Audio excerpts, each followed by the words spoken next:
이 거룩한 주일 우리에게 주시는 하나님의 말씀은 시편 73편 12절로 17절 말씀입니다. 시편 73편 12절로 17절 말씀. 이제 제가 여러분들에게 이 말씀 봉독해 드릴 때에 우리 하나님의 귀한 말씀이 여러분의 마음에 함께하기를 축복합니다. 볼지어다 이들은 악인들이라도 항상 평안하고 재물은 더욱 불어나도다. 내가 내 마음을 깨끗하게 하며 내 손을 씻어 무죄하다 한 것이 실로 헛되도다. 나는 종일 재난을 당하며 아침마다 징벌을 받았도다. 내가 만일 스스로 이르기를 내가 그들처럼 말하리라 하였더라면 나는 주의 아들들의 세대에 대하여 악행을 행하였으리이다. 내가 어쩌면 이를 알까 하여 생각한즉 그것이 내게 심한 고통이 되었더니 하나님의 성소에 들어갈 때에야 그들의 종말을 내가 깨달았나이다. 아멘. 성도 여러분, 여러분들은 세상을 어떻게 보고 사십니까? 또 세상의 일들을 어떻게 듣고 사십니까? 어떻게 보느냐, 어떻게 듣느냐는 매우 중요한 문제입니다. 대부분 사람들은 보이는 대로 생각하고 듣는 대로 말하죠. 보이는 대로 또 듣는 대로만 얘기해도 괜찮아요. 그런데 여기에는 항상 내가 보는 관점에 따라서 그 전달되어지는 것, 또 그것이 나에게 적용되는 것이 다르다라고 하는 겁니다. 그저께 우리나라의 백선엽 장군이 세상을 떴습니다. 여러분, 백선엽 장군을 어떻게 생각하십니까? 그를 어떻게 보고 있습니까? 분명히 그는 일제시대 때 일본군 중위로 또 이렇게 광복군과 싸워야 하는 부대에 있기도 했고, 또 그가 해방 후에는 귀국해서 또 북한군을 맞아서 장렬하게 다부동 전투에서 정말 힘겹게 그 어려운 전투를 지켜냈던 사람입니다. 좋은 면이 있고 나쁜 면이 있습니다. 근데 여러분들은 그분을 어떻게 보고 어떻게 듣습니까? 신라 자비왕 시대 때 유명한 음악가 간 사람이 있죠. 그는 검은고를 잘 타는 아주 유명한 음악가였습니다. 근데 그는 항상 누더기 옷을 많이 이렇게 덕지덕지 기워 입었다 그래서 백결 선생이라고 불림을 받습니다. 여러분은 그 백결 선생님을 어떻게 보십니까? 청렴하다고 보십니까? 아니면 무능하다고 보십니까? 흥부전 같은 이야기도 그렇습니다. 여러분은 흥부를 어떻게 보십니까? 흥부를 보면 가난하고 또 자식도 많고 심지어는 관아에 가서 다른 사람 대신에 매를 맞아가면서 근근히 살아가던 때가 있습니다. 여러분, 그 흥부를 보면서 착하다고 생각하십니까? 아니면 무능하다고 생각하십니까? 중국에 옛날에 장자라고 하는 그 학자가 있었습니다. 이 장자라고 하는 사람이 위나라 해왕에게 섰을 때에 해왕이 장자 선생을 보면서 그의 옷과 또 그의 신발이 다 남루한 것을 보고 선생은 참 피폐하십니다. 그러면서 측은하게 여기면서 얘기를 했더니 이 장자가 피폐하다뇨. 옷과 그리고 신발이 헤어졌다고 해서 피폐하다라고 하십니까? 저는 그렇게 생각을 합니다. 본디 선비라는 것은 도를 행하지 않으면 피폐한 것이지 옷과 신발이 헤어진 것은 그냥 가난한 것일 뿐입니다. 여러분들은 어떻게 생각하십니까? 한 가지 더 이야기하면 교회사 중에 초대교회 시절에 폴리캅이라고 하는 순교자가 계십니다. 이 교부인 폴리캅이 86살에 순교를 하게 되는데요. 이 86 먹은 노인을 화형을 시키려니, 예수 믿는 것 때문에 화형시키려니 이 형을 집행하는 사람이 마음이 너무 아픈 거죠. 그래서 이 폴리캅 선생님께 얘기했답니다. 아니, 조금만 한 번만 그냥 나는 예수 안 믿겠습니다. 딱 한 번 하시고, 그리고 좀 이 자리를 피하시고 화형을 면하시고 나서 다시 예수를 잘 믿고 또 어디 가서 예수를 그렇게 잘 믿으시면 안 되겠습니까? 한 번만 그냥 눈 딱 감고 한 번만 예수 안 믿는다고 얘기를 해주세요. 그랬더니 이 폴리카 이 교부가 내 평생 86 살면서 예수님은 나에게 한 번도 거짓말을 하신 적이 없으시다.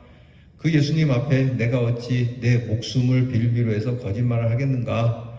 그냥 나를 죽여라. 그렇게 당당하게 순교하셨다고 합니다. 어떻게 생각하십니까? 여러분은 이분이 고지식하다고 생각하십니까? 아니면 미련하다고 생각하십니까? 아니면 충성스럽다고 여기십니까? 살다 보면 이런 일들이 우리에게 있고요. 이와 비슷한 일들을 만나게 되면 과연 나는 어느 쪽을 선택하게 될 것이냐 하는 것입니다. 이런 일들에 나는 해답을 가지고 있는가? 사실 인생에서 일어나는 이런 문제에 대해서 답을 가지고 있는 일이 몇 개나 되겠습니까? 답도 없는 문제를 두고 나는 이것을 어떻게 보고 어떻게 듣고 어떻게 살아가느냐 하는 겁니다. 오늘 성경이 바로 나의 관점, 우리의 관점을 그대로 드러내고 있고요. 살면서 갖는 이런 문제들 때문에 내가 의심해야 하는 일들을 적나라하게 드러내고 있습니다. 특히 신앙인으로서 갖게 되는, 더더구나 바르게 살려고 하는 사람들이 갖게 되는 의심과 고민을 숨김없이 토해내고 있다라고 하는 겁니다. 이렇게 사는 게 맞나? 꼭 이렇게 살아야 하나? 이게 옳은 길 같은데 왜 이렇게 옳은 길을 사는 이 길에는 왜 자꾸 일이 안 풀리나? 반대로 저거는 분명히 나쁜 일인데 나쁜 일을 행하는 저 사람에게는 왜 이렇게 일이 잘 풀리는가? 이렇게 살아가야 되는 게 맞냐라고 의심을 갖는 것이죠. 그래서 오늘 성경 말씀 12절부터 15절 말씀을 이 시편 기자는 우리에게 이렇게 얘기하고 있어요. 볼지어다 이들은 악인들이라도 항상 평안하고 재물은 더욱 불어나는도다. 내가 내 마음을 깨끗하게 하며 내 손을 씻어 무죄하다 한 것이 실로 헛되도다. 나는 종일 재난을 당하며 아침마다 징벌을 받았도다. 내가 만일 스스로 이르기를 내가 그들처럼 말하리라 하였더라면 나는 주의 아들들의 세대에 대하여 악행을 행하였으리이다. 이 무슨 말씀입니까? 세상을 살다 보니까 나는 옳다라고 여기는 이 길은 잘 안 되고 이게 옳지 않다라고 여기는 일에는 그게 형통하니까 이렇게 보는 것, 이렇게 듣는 것, 이렇게 사는 게 맞냐라고 하는 겁니다. 아예 이것 때문에 고민하다가 16절에 보니까 고통스럽다고 얘기해요. 내가 어쩌면 이런 것을 알 수 있을까요? 생각해보니 오히려 그것이 내게 심한 고통이 되었다는 것이죠. 여러분, 특별히 우리 신앙인으로서 이렇게 하는 게 맞나 저렇게 하는 게 맞나 고통스럽지 않습니까? 이 코로나로 인해서 우리의 예배가 점점 옥죄이고 있습니다. 코로나로 인해서 꼭 이렇게 예배를 드리는 게 맞나? 또는 안 드리는 게 맞나? 고민스럽지 않습니까? 심지어는 이런 문제들로 인해서 실족할 뻔했고 또 실족하기도 한다라고 하는 것이죠. 오늘 시편 기자는 이런 일들로 내가 넘어질 수, 실족할 수 있었다. 여러분, 이런 문제 앞에 우리는 과연 어떻게 해야 될 것인가? 오늘 성경은 우리의 보는, 그리고 우리가 생각하고 우리가 듣는 것에 대해서 좀 다르게 하라고 말씀하고 있습니다. 왜냐하면 그것이 우리를 바르게 인도할 것이기 때문에 그렇습니다. 오늘 성경을 보면 우리가 굳이 보지 않아도 되는 것, 보지 말아야 할 것 두 가지를 얘기해요. 하나는 악인의 형통함을 보지 마라. 우리는 꼭 보면서 나쁜 사람들이 잘 되는 것만 자꾸 보려는 사람도 있어요. 자꾸 저 사람은 나쁜 사람이고 악한 사람인데 왜 그렇게 잘 되지? 저 사람 참 악한 사람인데 잘 살고 죽는 것도 잘 죽어, 돈도 잘 벌고 운도 잘 따라 출세도 잘해. 여러분, 이런 일이 있지만 그런 것을 보지 말라고 하는 겁니다. 왜냐하면 이런 것을 보지만 사실 그 악인은 곧 하나님께서 그의 길을 정리하시기 때문인데 내가 이런 것을 자꾸 보게 되면 내 스스로가 절망에 빠지고 실족하게 된다라고 하는 것이죠. 여러분, 이게 무서운 함정입니다. 악한 건데 잘 되는 것처럼 보이는 거. 이건 마치 뭐와 같으냐면 도박장에서 도박에 처음 온 사람을 끌어들이기 위해서 슬그머니 그에게 이 타짜들이 잘 되도록 밀어주는 형통과 같은 거거든요. 그렇게 해서 도박에 손을 대게 되는 겁니다. 돌이킬 수 없게 되는 거예요. 함정에 빠지게 되는 것이죠. 성경은 악인의 형통을 부러워하지 마라. 저들은 아침에 피었다 지는 꽃과 같고 금방 피었다가 시들어지는 풀과 같은 존재라고 말씀하고 있거든요. 분명히. 그럼에도 불구하고 이 말씀이 그렇지 않아 보이는데 자꾸 그런 것을 그렇게 보면 악인이 형통이 우리에게 좋아 보인다는 거예요. 그게 옳은 길처럼 보인다는데 문제가 있는 거예요. 여러분, 부러우면 지는 거예요. 악인의 형통만 자꾸 보기 시작하면 문제가 생깁니다. 신앙생활도 그렇습니다.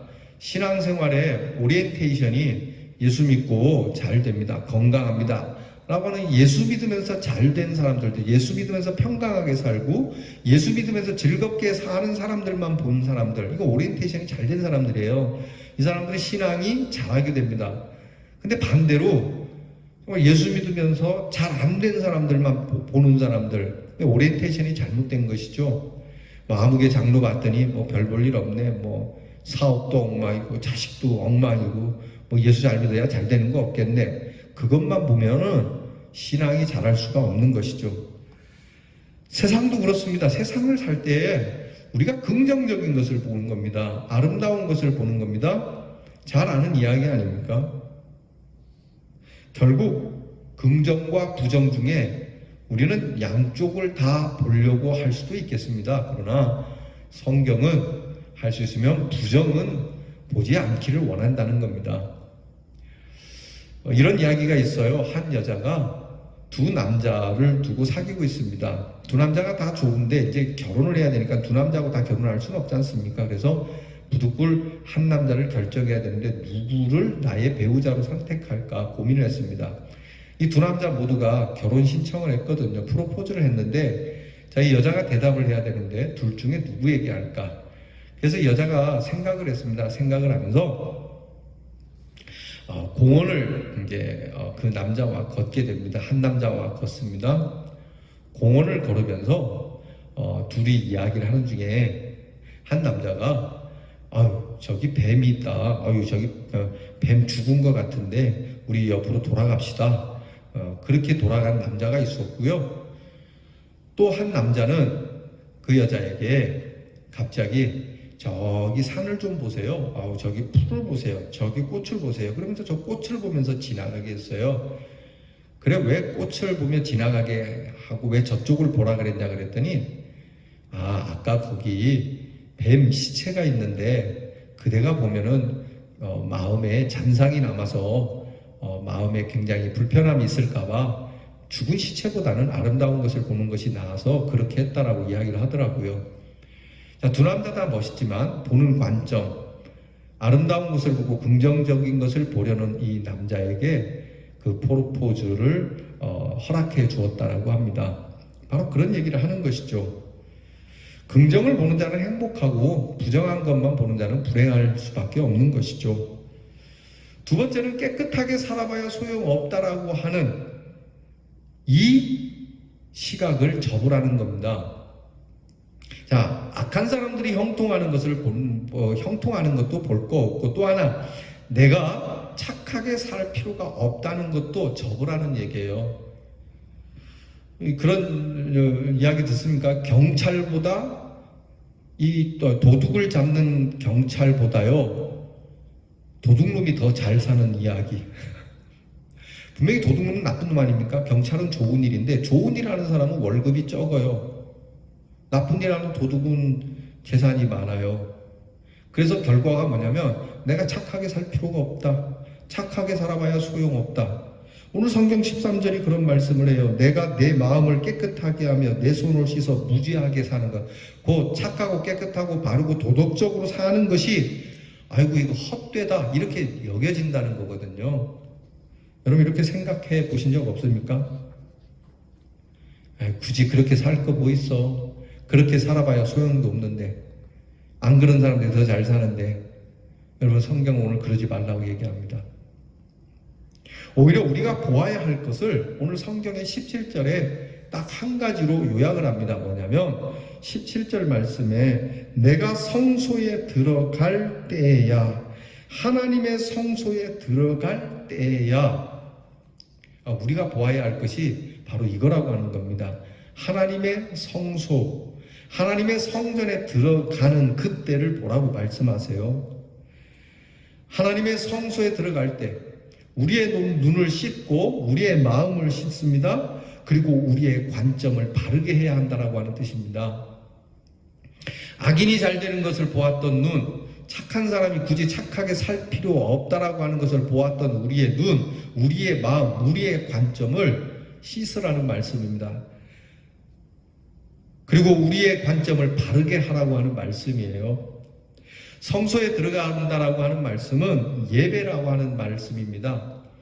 예배를 통해 하나님의 말씀을 듣고 성령의 감동을 받으며 예수 그리스도를 알 때에 비로소 우리는 오늘 내가 보고 있는 것에 이것이 옳으냐 저것이 그르냐 하는 이 고민스러운 문제에 대한 결과를 확연하게 알 수 있다라고 하는 말씀이에요. 악인이 주관하는 것 같지만 그렇지 않음을, 악한 사람이 잘 되는 것 같지만 그렇지 않다는 것을, 악한 사람이 형통한 것 같지만 그렇지 않다는 것을 선한 사람들이 맨날 그렇게 구차하게 산다고 하는 것이 그렇지 않다는 결과를 깨닫게 될 것이라고 말씀하고 있어요. 언제? 하나님의 성소에 들어갈 때 비로소 알았다는 거예요. 내가 아무리 앉아갖고 내 마음대로 생각하고 내가 이리저리 고민해봐야 답이 없어요.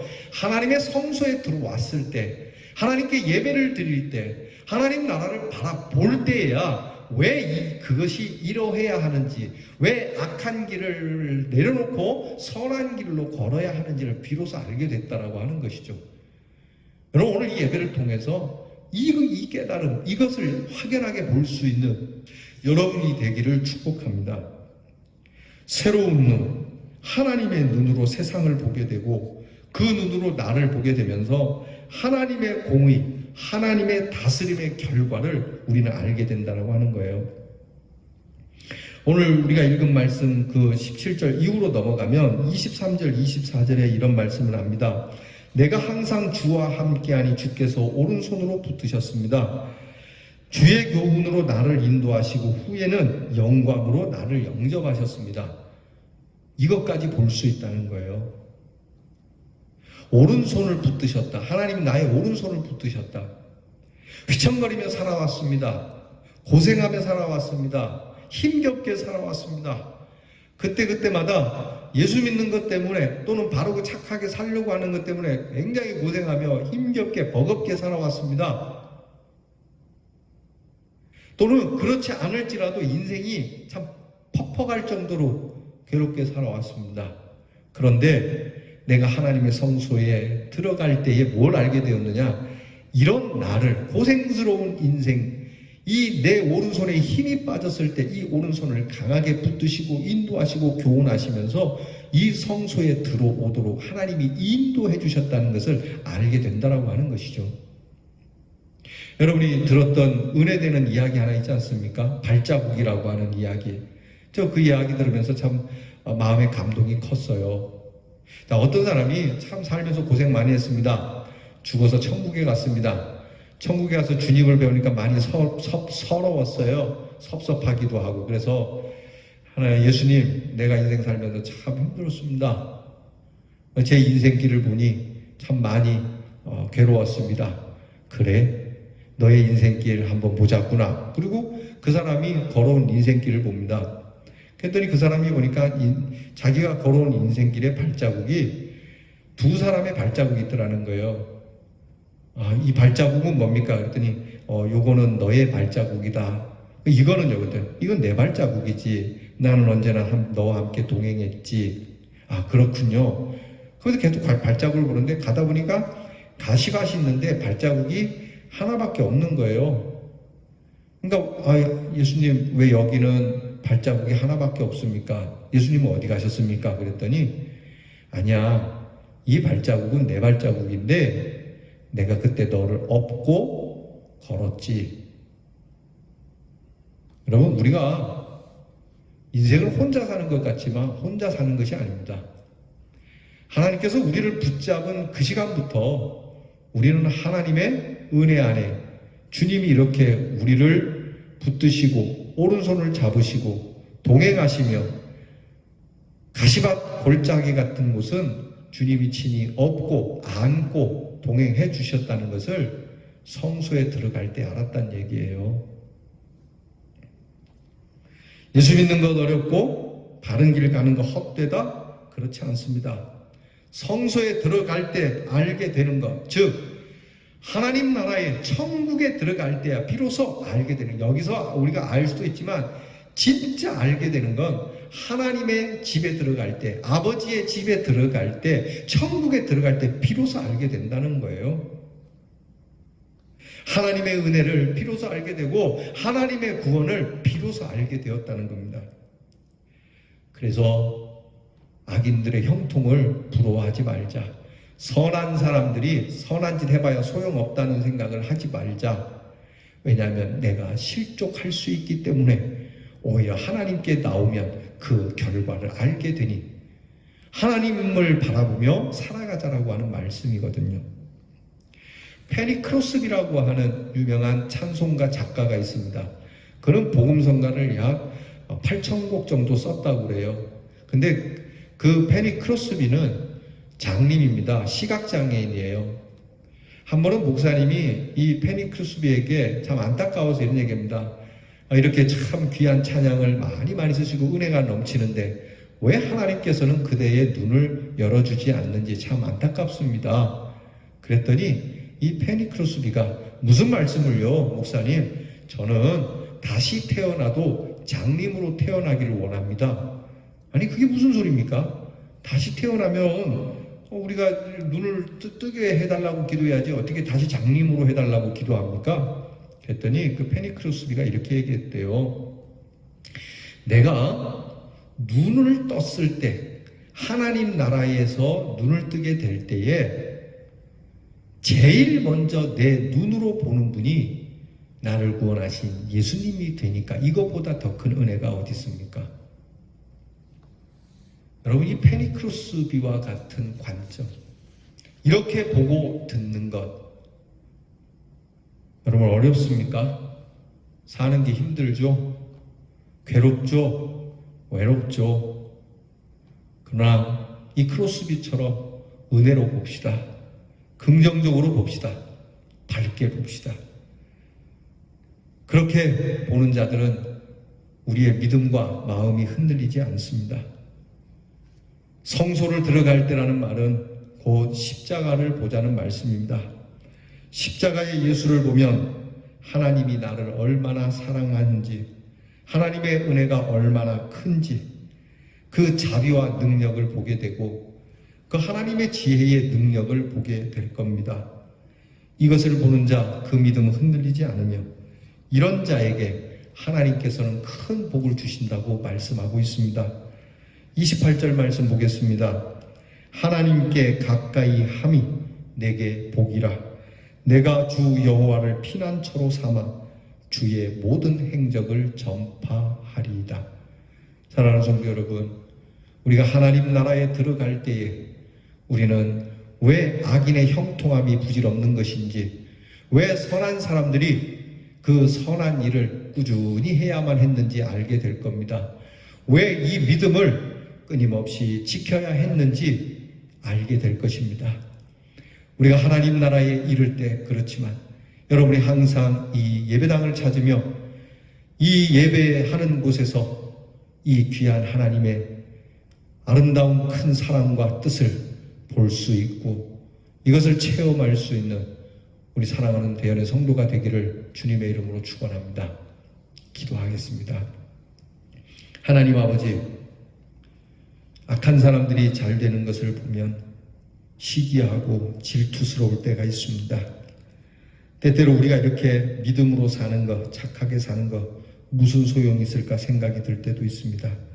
하오나 오늘 말씀처럼 하나님의 성소에 들어갈 때야 그것이 왜 그러해야 하는지 알게 되었으니 하나님께서 우리로 하여금 항상 하나님 앞에 예배 드릴 때마다 주의 은혜를 보며 주님께서 주신 밝은 삶을 보며 이 세상을 볼 때에도 하나님의 은혜와 사랑으로 보며 하나님이 부르시는 그날에는 더욱 이 은혜로움과 하나님 안에 믿음으로 살며 십자가를 바라보며 살아왔던 것이 결코 헛되지 않음을 우리가 갖게 되는 믿음의 고귀한 사람들이 되게 해 주시옵소서. 예수님 이름으로 기도하옵나이다. 아멘. 이제는 우리의 구원이 되시는 우리 주 예수 그리스도의 은혜와 지극하고 만극하신 아버지 하나님의 사랑과 성령의 인도와 위로하심이 세상의 악한 사람들을 그들의 형통함을 보며 부러워하지 않고 오늘 믿음으로 바르게 살아가는 일을 헛되게 여기지 않으며 오직 우리를 아끼고 사랑하시는 주님의 십자가를 바라보며 그 은혜로 인하여 오늘 우리가 믿음으로 살아가는 일이 정말 복된 것임을 알게 되고 깨닫게 되는 귀한 대언의 사람들 위해 이제로부터 영원토록 함께하옵시기를 축원하옵나이다. 아멘.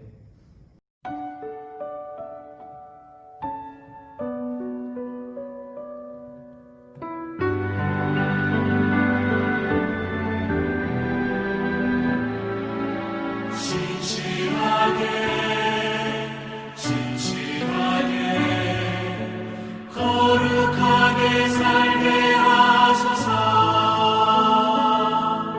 신실하게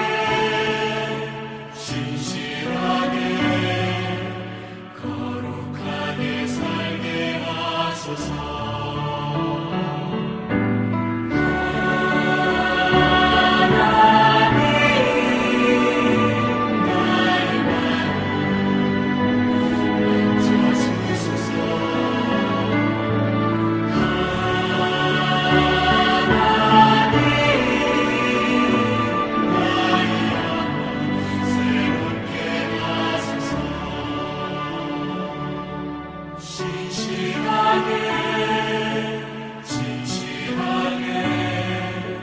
거룩하게 살게 하소서.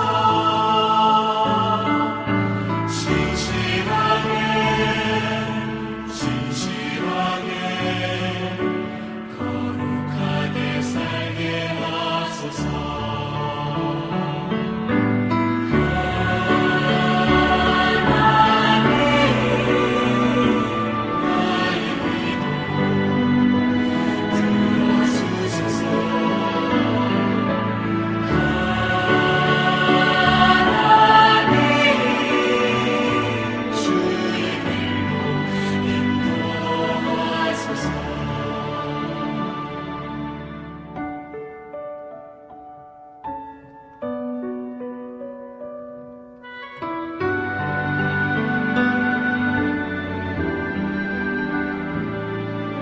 신실하게